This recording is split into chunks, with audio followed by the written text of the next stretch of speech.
Hi, I'm Andrea Goberville, and tonight I'm going to read How Dachshunds Came to Be, a tall tale about a short, long dog.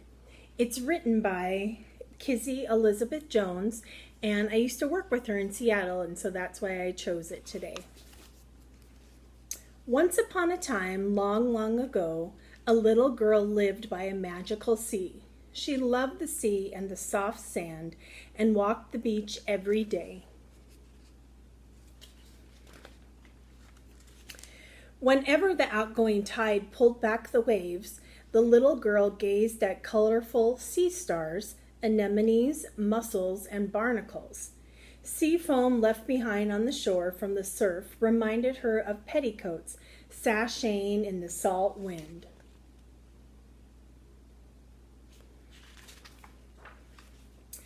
She combed the beach for friends, treasures left by the sea.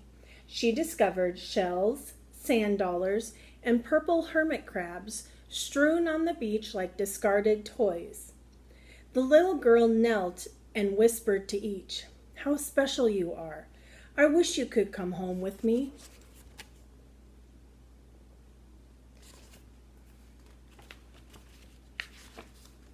Her favorite friends were a pod of gray humpback whales.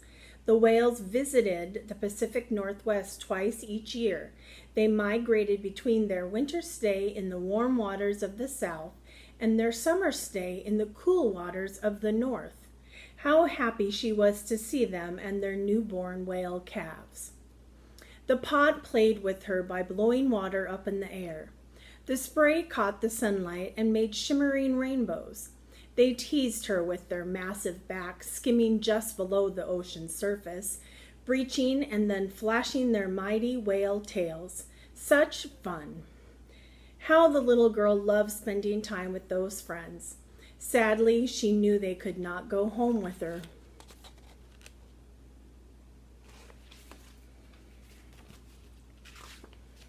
One evening, as the whales planned their migration north, they noticed the little girl was crying. They said, "You look sad. What's wrong?" "Oh, dearest whales, you are my favorite friends. Yet when you go out to the sea, I go home alone. I long for friends who can stay. I don't think you can help me out, but thank you for caring." And she blew them a kiss goodnight.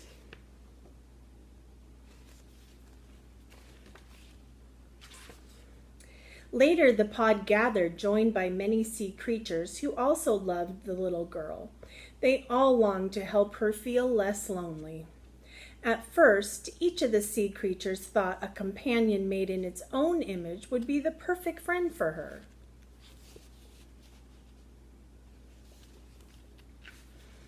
The whales, the smartest of them all, reasoned, "We want the new companion to be a warm-blooded mammal like us, so it can breathe fresh air, just like the little girl."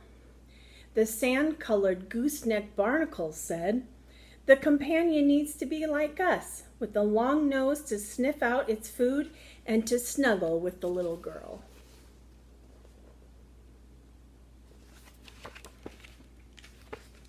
The gray seals said, "No, we want the new companion to be like us. It needs a long sleek body to easily cuddle in the little girl's arms." Soon the sea creatures realized no single one of them would be the right companion, so they asked themselves, what if we could create a completely new creature who mirrored our special qualities?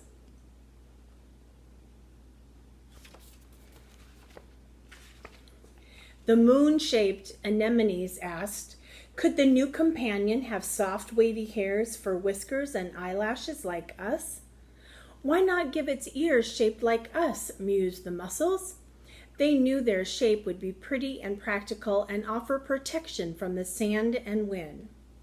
The seagrass that moved so freely to and fro in the water suggested the companion have a tail. It could wag back and forth to show how happy it was to be with the little girl.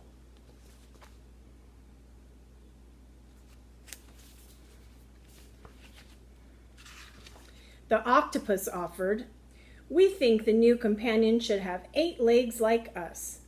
The fish fretted and said, Pooey!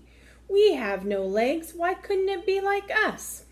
After much talking, the group compromised on 4 short legs, 2 in the front and 2 in the back. Because the companion will have to walk on legs, uttered the oysters, it will need something like us to cushion its steps, padded and like our own inner bodies, protected by toenails like our super thick shells.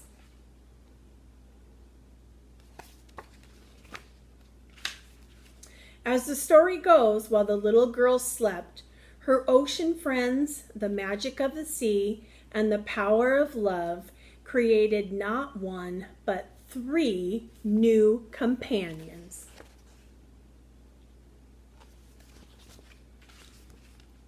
When morning dawned, they rushed out of the sea in green harnesses braided from sea cabbage. One was black as the shadows in the depths of the sea. Another was the brown-red shade of the starfish. The third was the golden color of an agate stone. Each so special, so beautiful.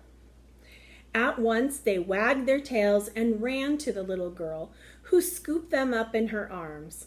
Long wet noses nuzzled into her neck. She sat down on the sand as her new friends frolicked in her lap. The little girl giggled with glee.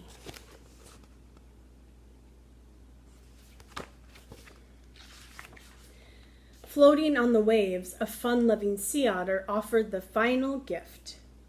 Live in the moment and always take time to play. The whales breached in joy. The waves laughed and splashed the rocks.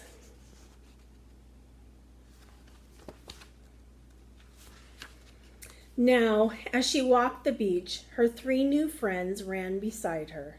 She loved to watch their ears flap and fly in the wind. Their nose sniffed out every scent in the fresh air and on the sandy beach.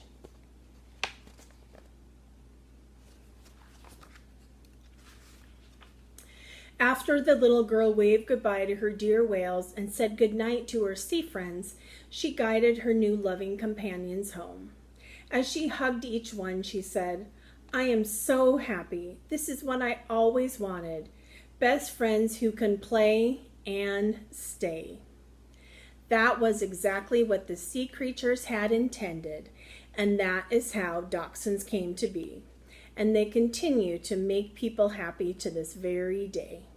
The end.